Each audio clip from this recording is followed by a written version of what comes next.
Hello, this episode is all about how to grow and use the choko. Do you recognise it as a vegetable? Back in the 1980s, there was a huge urban myth in Australia that this vegetable was used as a substitute for apples in the McDonald's apple pie. I don't think it's a true occurrence, but it definitely is something that Australians associate with this vegetable. The choko or chayote is a very nostalgic vegetable for Australians of a certain age, and then I think it went out of favour.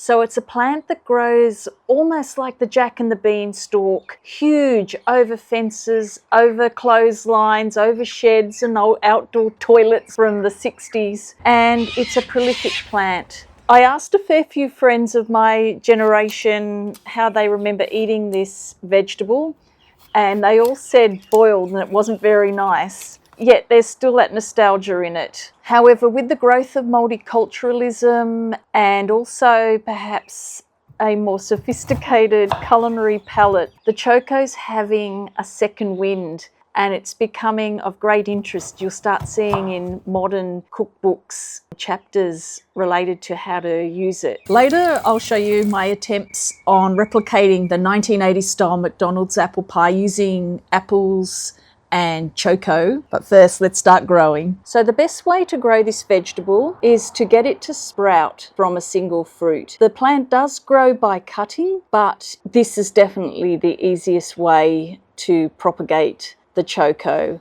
Sprout the choko indoors, and if the weather is still too cool but your choko is sprouted, you might need to pot it up and let it start growing indoors. And in years gone by, I would pot the plant up and leave it in a very sheltered position to try and get a head start of the season while it was still cool in spring. But last year I did a direct into the ground and just protected the roots with some warm bricks, and the position is a sheltered position that gets a lot of morning sun, and actually this has worked the best for me. So sometimes it is about finding the best conditions in your microclimate. You plant it when the sprout is about this tall, and you plant it with about this much fruit out of the soil and let the plant grow up from there. The plant likes a full sun position and a nice rich soil. This is a very prolific plant, and you really only need one plant to produce enough for a family and the next door neighbours. But I tend to try and sprout 3 just to give it a margin of error, and usually 1 or 2 of the 3 survive. You plant them about a metre apart. They start growing in spring when the weather warms up, and then they start flowering in about late summer, and so they're a fruit of the autumn. As soon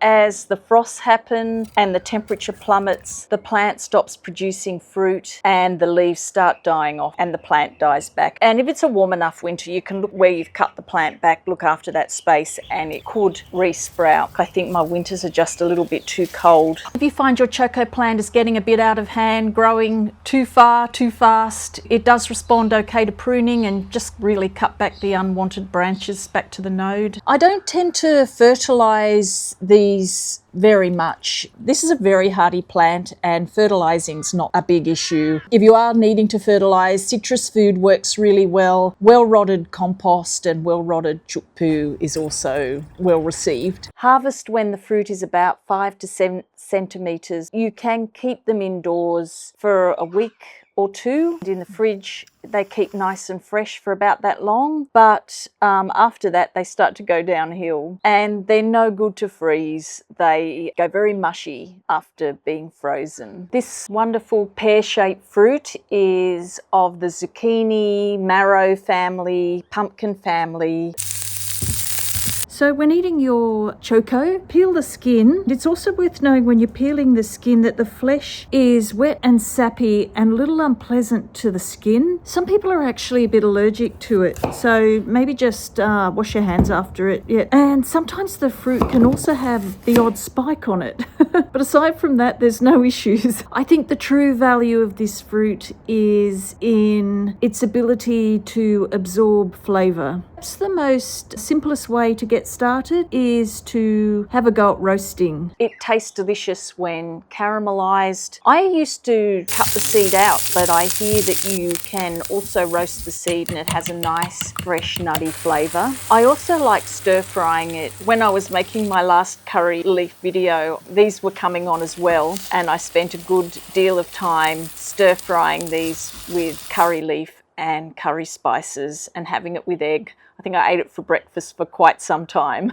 I've tried recipes where it is steamed and added to salad vegetables. It's definitely used a lot in Mexican cuisine in that way. It's very nice at the beginning of the season, especially steamed with a little bit of salt, pepper and butter.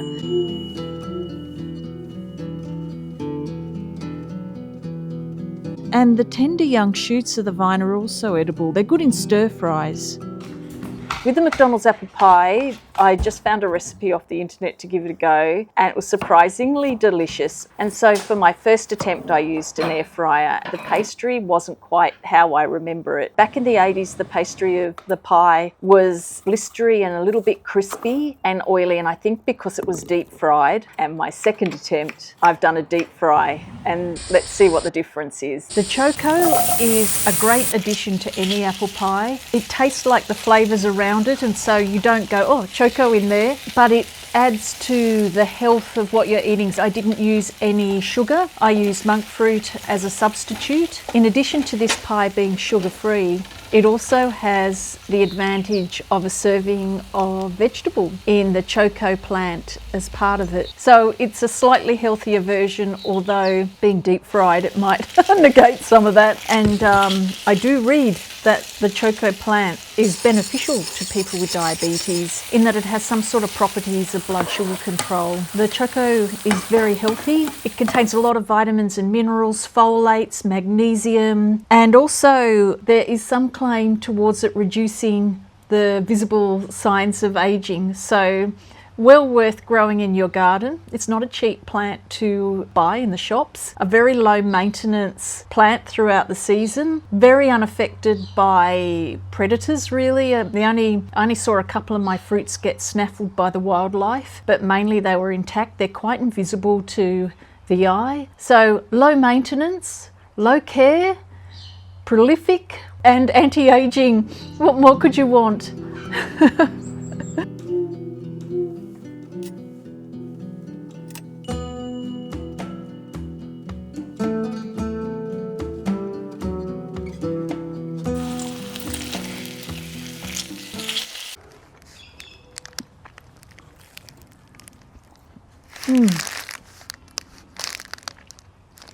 This is exactly how I remember it. My oil could have been a little bit hotter, but my first batch burnt, so I was being on the conservative side, but the flavour is spot on. It is just as I remember it, crunchy, a little bit oily, and that sweet umami that was in the apple sauce. There was nothing wrong with the air fried pie. It tasted beautiful as well, but there's something extra naughty and fun about a deep fried dessert with the added health benefits of the Choko. So while I'm eating my anti-aging apple pie, 93-year-old artist Joyce and friends are going to get going to express the Choko in a different way through art, looking at its beautiful leaves, its curling tendrils and the cute pear-shaped fruit.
Thank you so much for watching. Thanks for all the subscriptions and likes, and I hope to see you in the next episode. Bye.